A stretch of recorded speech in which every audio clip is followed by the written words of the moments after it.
kata ulama, orang yang meninggal dunia itu Bu, yang ditungguin cuma 3. Pertama yang ditungguin adalah kapan datangnya hari kiamat. Tuh yang ditungguin sama yang udah meninggal dunia. Kalau orang yang meninggal dunia orang soleh, ahli ibadah, sekalipun wafatnya udah puluhan tahun, ratusan tahun, tapi ketika dia di dalam kubur rasanya kayak cepet banget, nggak terasa. Kenapa? Karena Allah berikan hadiah kuburnya menjadi taman-taman surga. Kita berharap kita bisa model kayak begitu.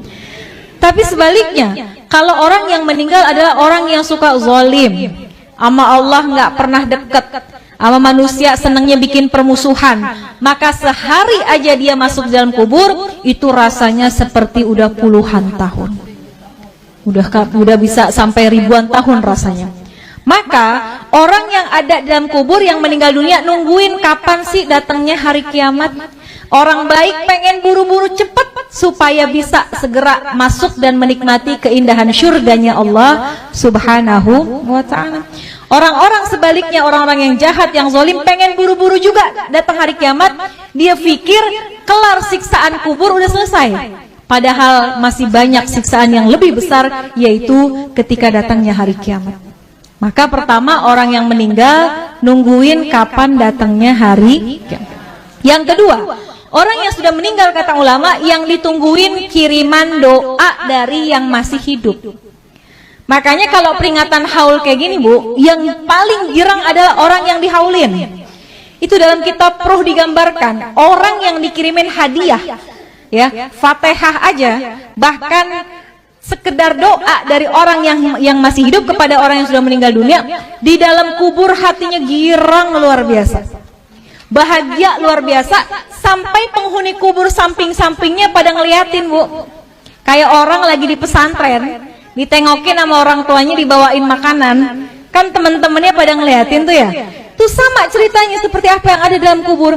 Kalau orang tua kita dikirimin Fatihah, dikirimin doa sama anaknya, maka girang banget hati orang tua kita. Tuh penghuni kubur lainnya pada ngintip, kalau bahasa kita dikirimin apaan sih gitu ya. Maka mereka sangat menunggu kiriman doa daripada keluarganya yang masih hidup di dunia.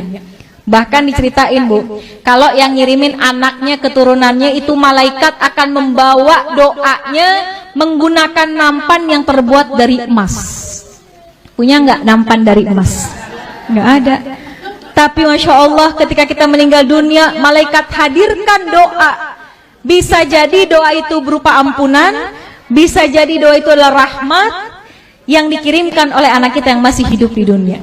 Maka yang ditunggu-tunggu itu doa. Makanya Bu, kenapa kita penting banget punya anak yang ngerti agama, supaya ketika kita meninggal dunia, Fatihah nggak lepas dari lisannya.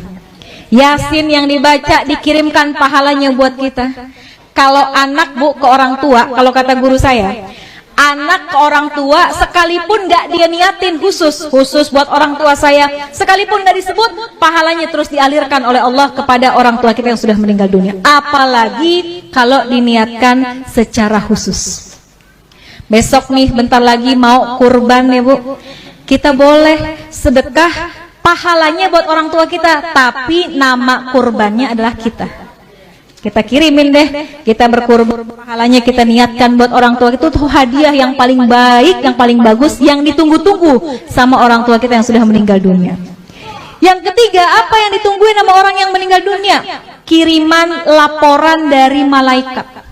Tuh malaikat itu Bu ngirimin laporan tentang anak cucu keturunannya. Kalau anak-anaknya pada soleh solehah, pada ahli ibadah, orang tua kita girang dalam kuburnya. Ya Allah, girang hatinya. Tapi kalau yang disampaikan oleh malaikat, anak-anaknya pada berantem, anak-anaknya ninggalin sholat, anak-anaknya pada nggak akur satu sama lain, itu juga berita itu akan sampai kepada orang tua kita.